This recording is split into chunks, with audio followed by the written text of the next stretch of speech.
Merci. Il est toujours difficile de dire un mot après autant de brillants interlocuteurs avant. Bon, donc j'ai une partie épuisée. Je vais quand même essayer de poser deux questions. La première est relative au manifeste que nous allons publier dans 2 ou 3 jours. Nous espérons que vous êtes invités à cette cérémonie, au moins que le collectif sera présent à cette cérémonie. Ceux des membres présents sur le territoire, je me demande, est-ce qu'il est possible que le collectif se le réapproprie pour une large diffusion à Brazzaville ou pour une action de prolongement à Brazzaville du manifeste? Par ailleurs, je retiens avec fort intérêt un mot de ce que vous avez dit, parce que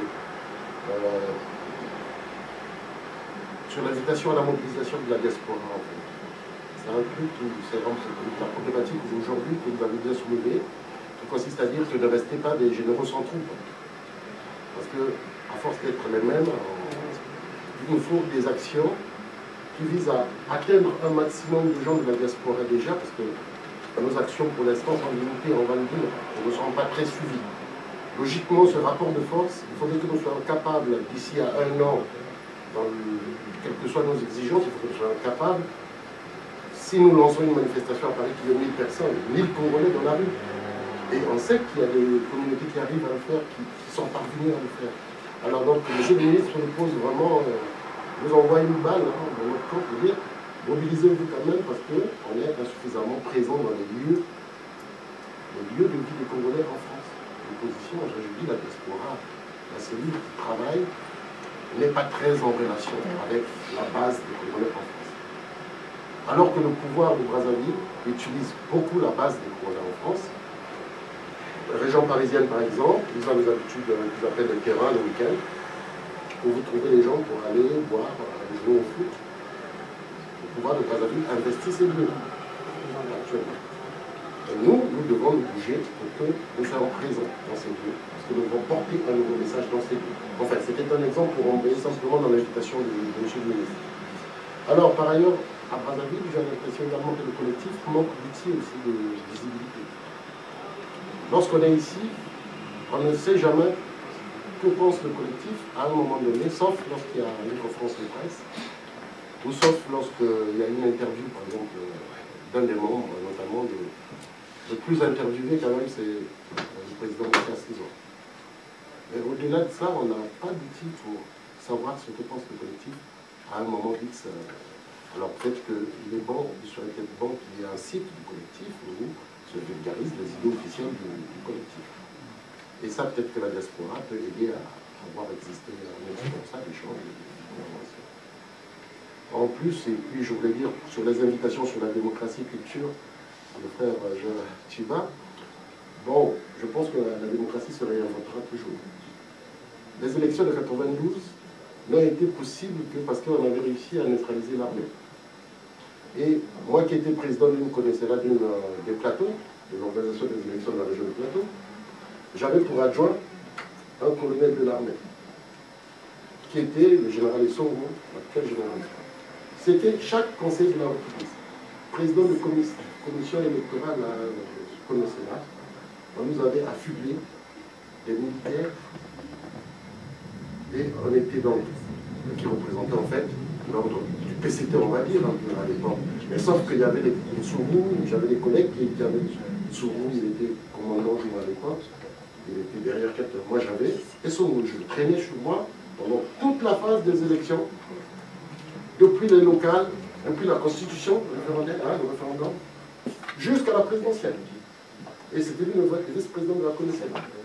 J'ai dû expulser Florent Chiba de Lekana à l'époque. Et c'était, je sais que souvent quand je vous rencontrais avec le ministre Galibani, on rigole parce que le ministre Florent Chiba, sa maison à Lekana, c'était le siège de campagne du candidat Galibani, qui était contre le candidat que j'avais à gérer, c'était Mirassa. Donc le duel, c'était Galibani Mirassa.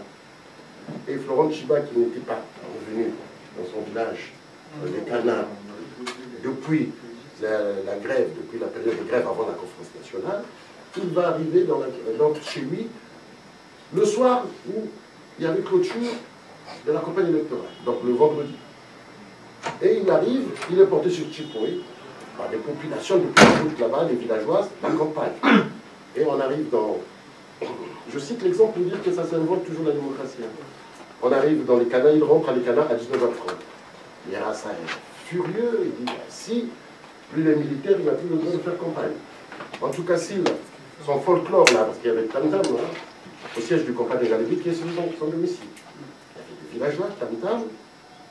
Yerassa dit, si ce tam-tam continue au-delà de minuit, cette élection sera invalidée ici parce que la campagne s'arrête à minuit. Mais lui, il arrive, il est militaire à 19h30. Ça veut dire que les villageois qui l'ont accompagné, ils vont jouer toute la nuit. Mais parfois, on a réussi, moi je sais que ce soir-là, devant la querelle qui menaçait, ben, j'ai pris les militaires, j'étais encore plus jeune que je le suis aujourd'hui, vous voyez bien. J'ai dit aux militaires, et Songo, j'ai dit, vous êtes militaire, non, vous êtes mon... Bon, allez, on va décider, j'expulse. Moi, je connais quelque chose que j'avais hérité de France, c'est les expulsions du territoire. Ça, je savais que je venais. Donc, je dis, il doit y avoir une disposition légale quelque part où on peut expulser quelqu'un du territoire. On fouille, on trouve. Il tombe. Allez, on va le voir. On a décrété. J'ai décidé comme ça. J'ai dit, bon, monsieur Florent Chiba, par exemple, pour telle raison, vous apportez l'insécurité dans la commune. On vous explique les canards. Vous quittez les canards, j'ai fixé le lieu d'arrêt à Ngo. Je dis, vous quittez les canards, le premier point que vous pouvez vous arrêter, c'est Ngo. Et jusqu'à la fin de l'élection, vous ne mettez pas le pied ni à Djambala ni à les canards. J'ai signé, les militaires l'ont expulsé ce jour-là, à Florentine. Il était fâché. Il a pris. À 23h, il a quitté les canards pour partir. Pour dire que la démocratie, ça s'invente, on peut l'inventer et ça a parfois réussi. Tout n'est pas négatif. Le projet d'aménagement de territoire, je pense que, monsieur le ministre, évidemment, je souscris à l'idée de Sébastien. C'est un projet du président de Souba qui avait une vision très très formidable sur cette question de route. Ajouter à celle-là, c'était une belle vision. Hein. J'ai été un peu dans l'équipe du projet routier. La nouvelle vision que le Souba voulait imprimer, c'est ça. C'était grand port fluvial de Ngabé, avec nouveau port maritime à Madinoukaï, et une nationale qui devient une grande autoroute, qui ne passe plus par la nationale 1 aujourd'hui, mais qui surplombe le plateau Ginza, Sibiti qui remontait jusqu'à revenir sur Sibiti Ludiva et puis revenir sur Bolizy et puis Madinoukaï. Entre-temps, il y avait des bretelles. Brazzaville, il y avait une bretelle d'autoroute qui allait jusqu'à Ngabé. Un peu partout après, c'est des bretelles qui alimentaient cette grande autoroute. Je termine là, mais pour dire, monsieur le ministre, merci de rappeler tous ces souvenirs. Mais surtout, je voudrais savoir vraiment comment vous êtes organisé à Brazzaville, parce que on ne sait pas comment discuter avec vous en direct quand vous n'êtes pas ici. Merci. Et bonjour, monsieur le ministre. C'est vrai que quand j'ai eu l'invitation là, parce qu'on est venu pour le manifeste, on m'a dit, il y a monsieur Tamatama qui sera l'invité là aussi. Je dis, tiens, encore monsieur Tamatama? Alors pourquoi j'ai posé la question? C'est tout simplement parce que nous avons reçu ici même monsieur Mukwege. On l'a reçu, il nous a beaucoup entretenu. Pour moi, il portait la parole du collectif. Donc, excusez-moi, il y a eu des interventions avant, peut-être vous en avez parlé, mais je suis obligé vraiment de revenir. Mais parce que hier, c'était donc M. Mukwege, aujourd'hui M. Tamatama, demain ça sera encore un autre, je ne sais pas qui, M. Nzon, M. Diton qui est ici. Bon, ça donne l'impression du désordre. Ça donne l'impression que vous ne jouez pas collectif en fait. C'est-à-dire qu'au niveau du collectif, vous ne devrez pas jouer collectif. Vous devez chacun, on a l'impression que chacun joue sa propre carte individuelle. Et tout ça, je crois, ça affaiblit la lutte. On ne peut pas. Vous voyez, la fois passée, j'ai entendu quelqu'un intervenir là, qui parlait, il est intervenu pour dire que pourquoi est-ce que vous ne choisissez pas un chef, tout ça. Et j'ai entendu M. Mukwege dire que dans l'opposition, aujourd'hui, il y a plusieurs partis bon, si on devait faire ça, l'UPADES, le parti majoritaire, etc. Moi, je crois que il faut laisser cette affaire des partis. Dans tous les cas, tous les partis ont été liquidés par Sassou aujourd'hui. Les partis ne fonctionnent plus. Vous voulez parler de quoi? De la majorité à l'Assemblée? Des députés qu'on nomme comme ça? Non. Aujourd'hui, je crois que tous les partis sont le parti de Yombi, l'UPADES aujourd'hui est en lambeaux. C'est plus un parti comme ça. Moi, je ne considère plus aujourd'hui l'UPADES comme le premier parti de l'opposition. Parce qu'il y a plusieurs UPADES. Voilà. Moi, je crois que ça, c'est très important, quelqu'un qui l'a dit là, d'essayer un peu de voir les choses en face, se dire qu'aujourd'hui, nous avons une lutte commune. Une lutte commune.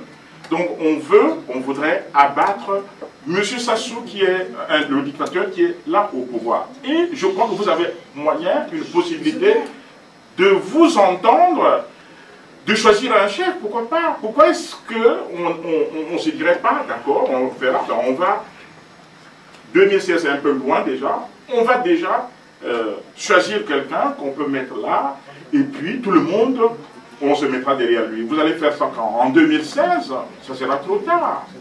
Je crois qu'il faut faire quelque chose, ça c'est très important déjà.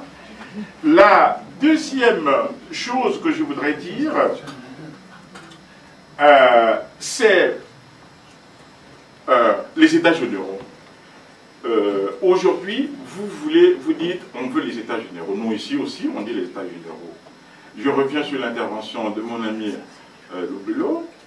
Les États généraux, mais il faut se donner les moyens des États généraux. On dit, on veut les États généraux, on veut. Quel est le moyen qu'on se donne? Est-ce que le collectif au pays a déjà réfléchi au plan B, c'est-à-dire se dire que, quoi qu'il en soit, les États généraux, on les tient. On les tient même sans Sassou.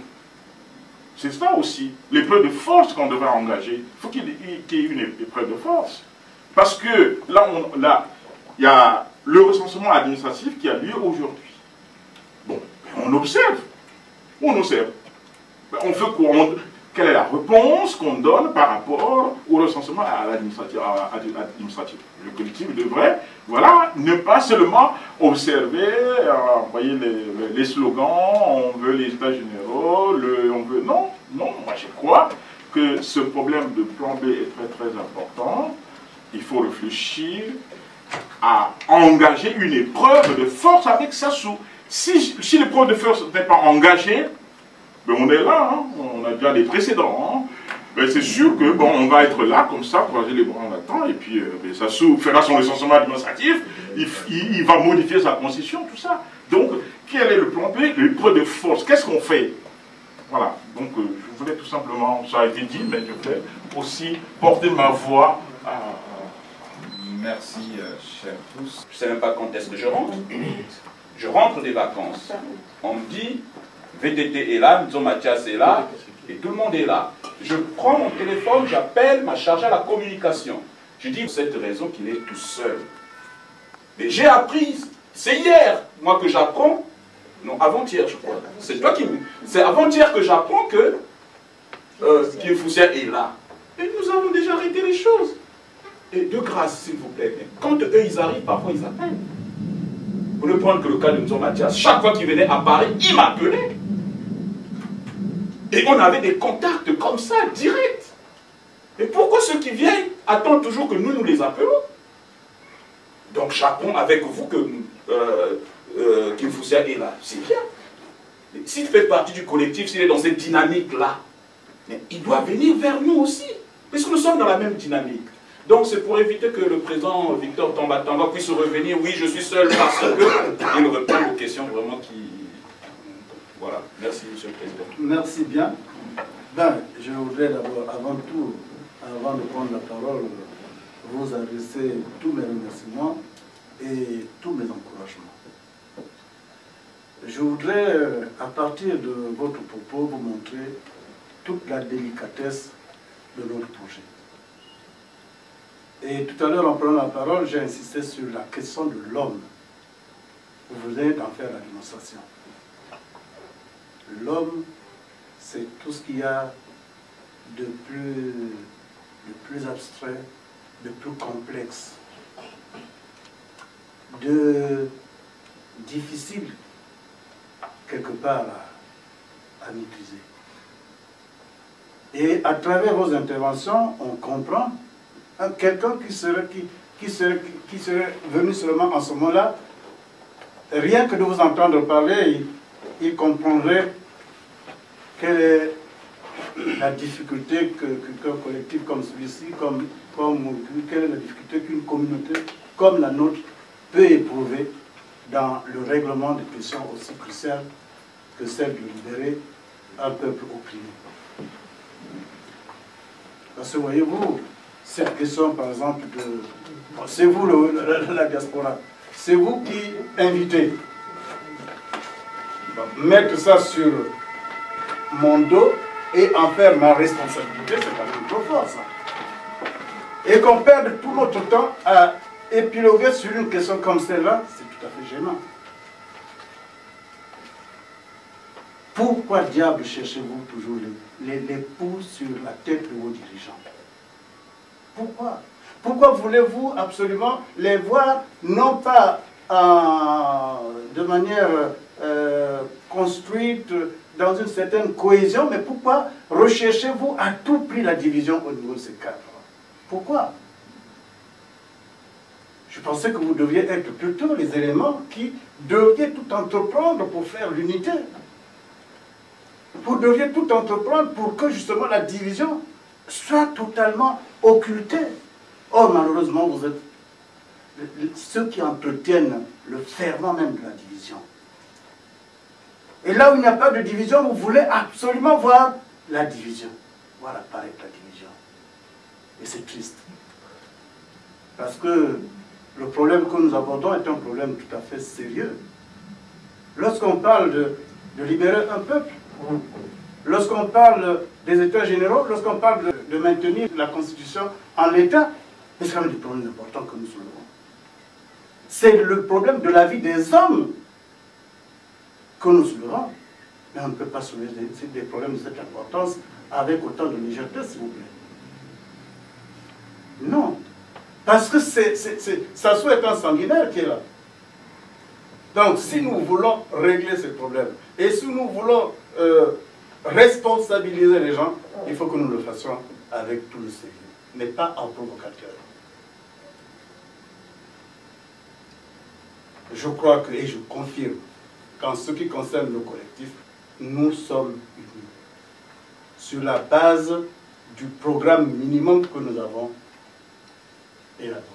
Le programme minimum, c'est la convocation des États généraux de la nation. Jusqu'à présent, nous ne sommes pas allés au-delà des États généraux de la nation. Donc notre organisation tient compte pour le moment du programme, du projet que nous avons. Mais vous voulez poser le problème en termes d'individus. Au collectif, le problème ne se pose pas en termes d'individus. Il se pose en termes d'entité, en termes de parti. Ce n'est pas Tamba Tamba qui est membre du collectif en tant que Tamba Tamba, c'est Dupades qui est membre du collectif.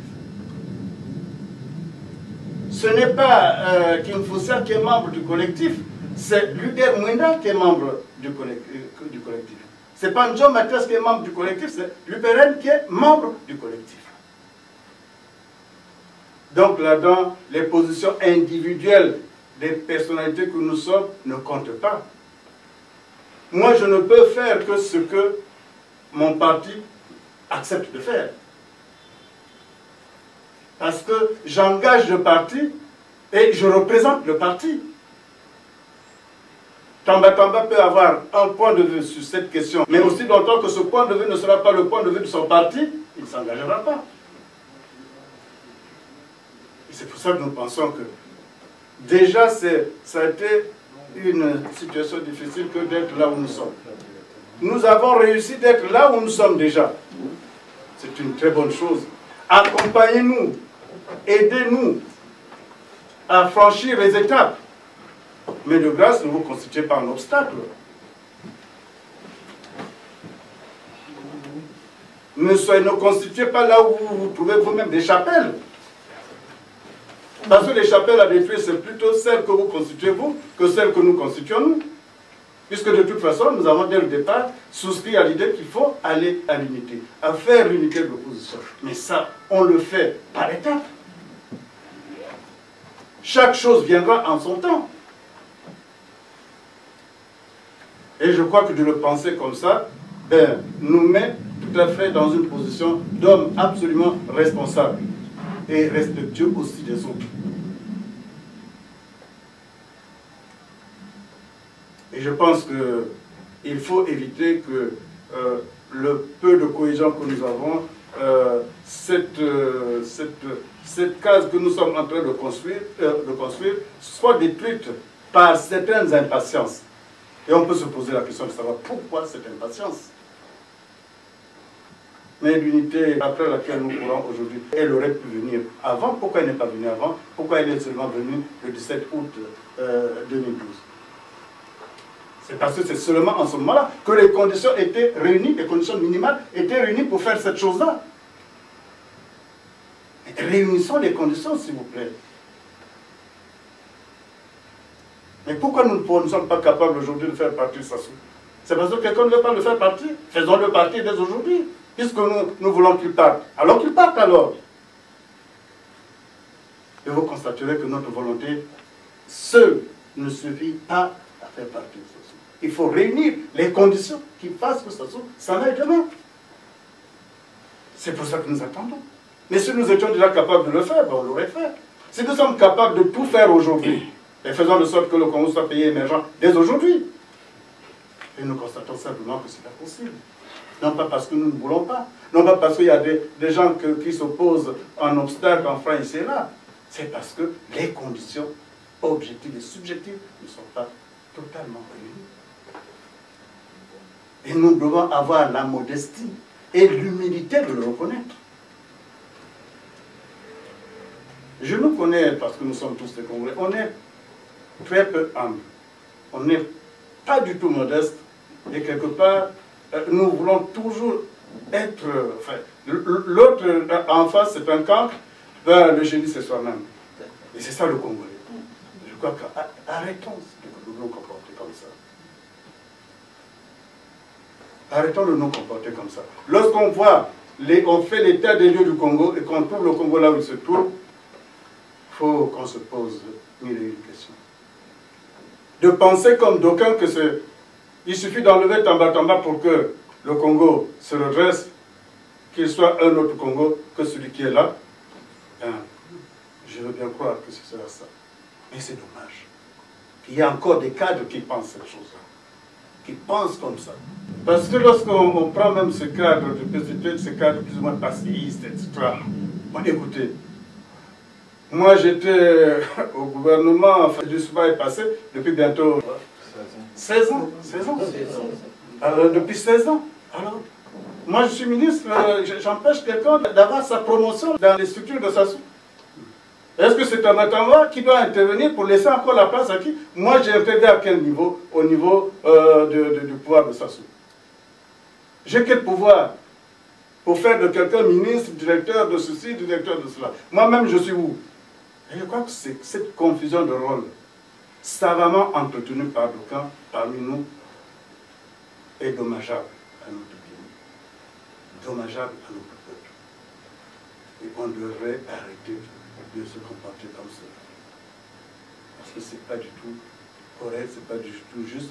Nous focalisons notre énergie dans des directions les moins bonnes. Aujourd'hui, tout notre problème, c'est de créer les conditions, de développer un génie qui nous permette de faire partie de ça. Je crois que c'est ça. Mais les combats d'arrière-garde, où on pense que celui qui vous empêche d'avancer, c'est celui qui n'a rien à vous donner. À ce moment, vous pouvez me tuer, vous n'aurez rien. Ça vous sera là, intact. Au contraire, ça sera peut-être une aubaine encore de s'être débarrassé grâce à vous-même de quelqu'un qui pouvait se constituer parfois comme une épine dans ses pieds. Non, je crois que, chers camarades, chers amis, si j'adopte un peu ce temps, c'est ça mon propos. Vous comprendrez que on est parfois un peu écœuré. Qu'on se retrouve devant des réunions de cette nature, de cette importance, plutôt que d'aborder les problèmes qui vont dans le sens de rechercher la solution, on est toujours en train de créer des situations qui paralysent notre propre action et qui ne nous permettent pas d'aller à l'objectif. Donc je crois que là-dessus, en tout cas la réponse, le président l'a donnée. Moi je n'y suis pour rien.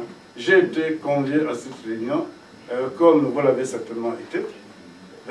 Et je n'étais pas censé savoir avec qui. Mais en tout cas, la question m'a été posée de savoir si on devrait être tous. Moi, j'avais dit oui. Mais le fait d'être ensemble n'empêche pas que vous ayez à discuter avec chacun de nous. Ça n'empêche pas que de toute façon, je ne suis pas le premier. Si j'étais encore le premier, votre question se comprendrait. Mais je ne suis pas le premier. Avant moi, il y a eu le président Jean, et après, il y a eu Christophe Moukeke. C'est peut-être à ce niveau qu'il fallait poser la question et de faire arrêter cette approche. Vous auriez pu demander que pour recevoir les membres du collectif, il faut qu'ils soient tous ensemble. Vous auriez pris une telle décision. Je crois que puisque c'est à vous de gérer cette décision, vous l'aurez gérée dans les formes et le contenu qui conviennent. Mais là, moi, j'ai été invité et j'ai trouvé que c'était impoli de ma part que de ne pas répondre au oui à une invitation.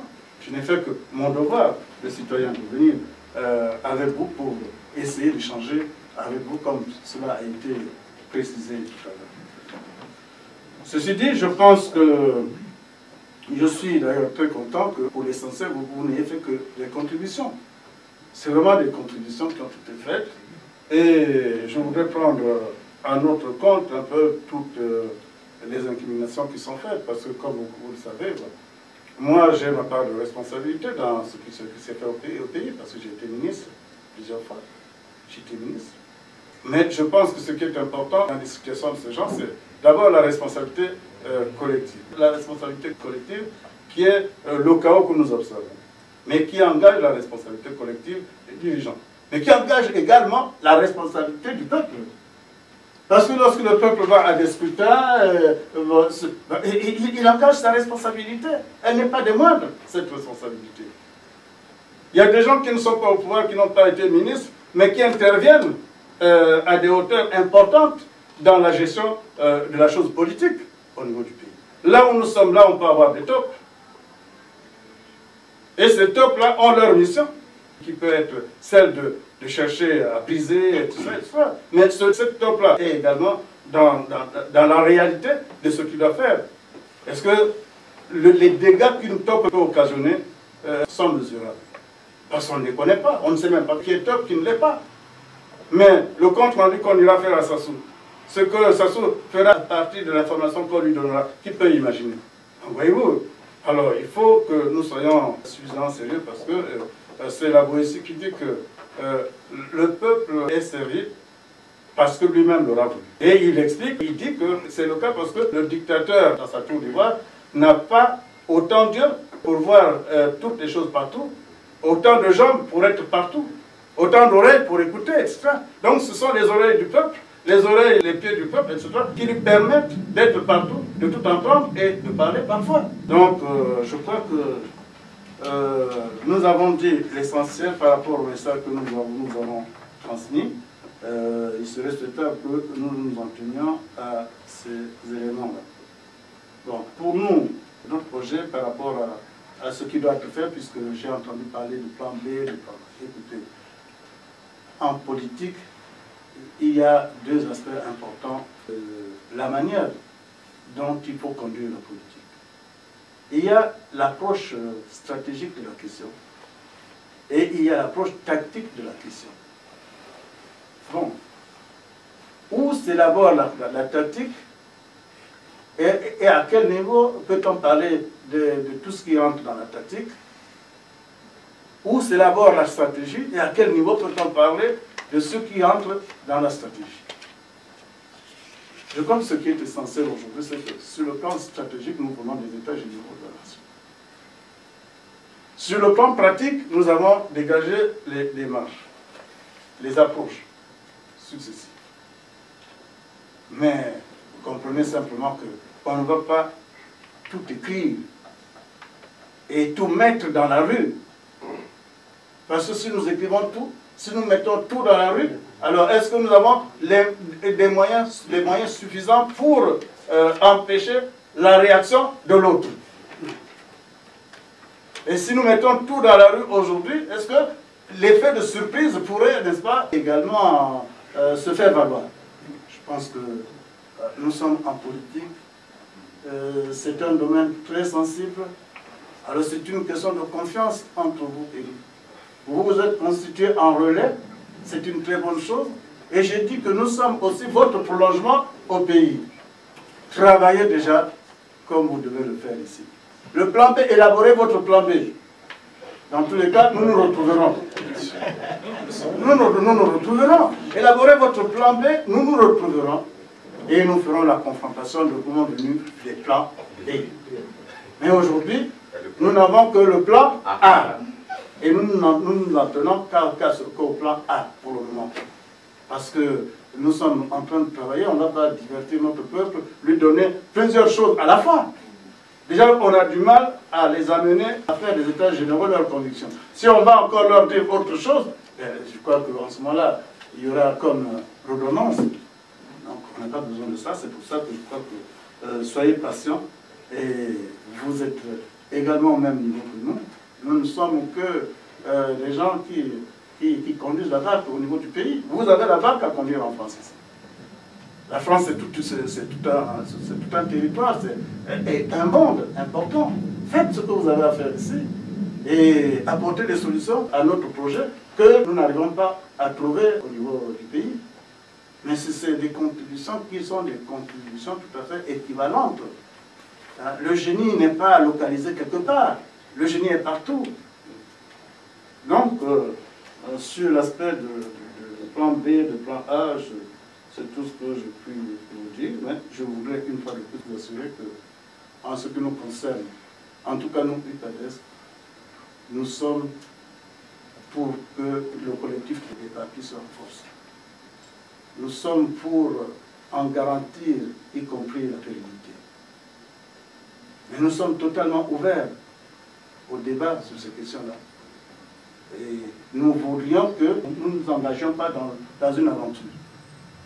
Nous voulons que ce que nous faisons, du fait d'être suffisamment sérieux, soit conduit de manière tout à fait responsable. Parce qu'on ne voudrait pas être ces généraux qui amèneront, n'est-ce pas, à l'abattoir leurs troupes. Il ne s'agit pas de ça. Donc il faut que nous regardions ces choses avec beaucoup de sérénité, beaucoup de sens de responsabilité et du devoir.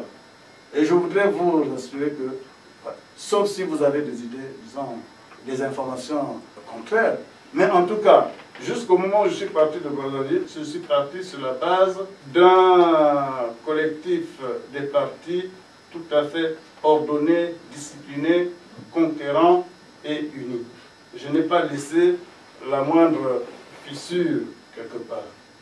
Et comme d'aucuns ont voulu interpréter ma présence ici comme étant celle d'un homme qui fout la responsabilité, non, je crois que ceux qui me connaissent, ceux qui m'ont connu dans la vie politique, dans le combat politique, je ne suis pas important. Je ne suis pas important. Je n'ai pas l'histoire que j'ai derrière moi, n'est pas l'histoire d'un homme lâche. J'ai été souvent au front, et j'ai été un combattant des premières lignes, et je le demeure. Mais je n'aime pas l'extravagance, et je ne suis pas prêt à aller dans des situations qui ressemblent à l'aventure. Donc quand j'ai souscrit, quand je dis que nous avons voulu qu'il y ait le collectif des partis, nous l'avons voulu parce que nous y croyons, parce que nous pensons que c'est ça qu'il faut faire au jour d'aujourd'hui. Mais je serais venu en France depuis longtemps, mais j'ai retardé toutes les fois. J'avais des exigences. Et je ne pouvais plus attendre. Vous pensez que ce qui était plus difficile à faire, c'est l'anniversaire? C'est vraiment l'anniversaire? Mais comment vous pouvez aller vraiment à des situations de ce genre? Non, c'est bien. Vraiment. L'anniversaire, c'est ça l'anniversaire. L'anniversaire, c'est quoi? Nous avons été au méga meeting. S'il y avait à faire, c'est là. S'il y avait à faire, c'est lorsque les militaires sont allés investir les lieux où nous devions tenir notre réunion. Mais nous sommes allés à la rencontre des militaires. S'il fallait faire, c'est là. Mais d'où vient même l'idée de penser que quelqu'un a fui parce que... D'où peut venir une idée de ce genre? Vraiment, je ne comprends pas. Et d'où ça peut venir? D'où ça peut venir? Même celui, quand vous êtes calme, quand quelqu'un vous dit ça, vous pouvez réfléchir, vous pouvez analyser un peu. Et puis vous dire, mais écoutez, est-ce que ça mérite d'être pris au sérieux, ça? Je ne sais pas où ça se raconte, où ça se dit, mais en tout cas, soyez seulement rassurés que dans ma tête, il n'y avait pas l'idée de fuir quoi que ce soit. Hein.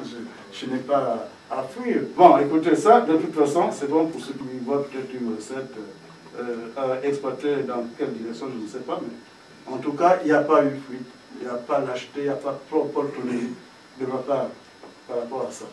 Je crois que ça coïncidait à un programme qui était le mien, et j'ai ajourné plusieurs fois. Et puis cette fois-là, c'était difficilement encore ajournable parce que j'ai un programme personnel.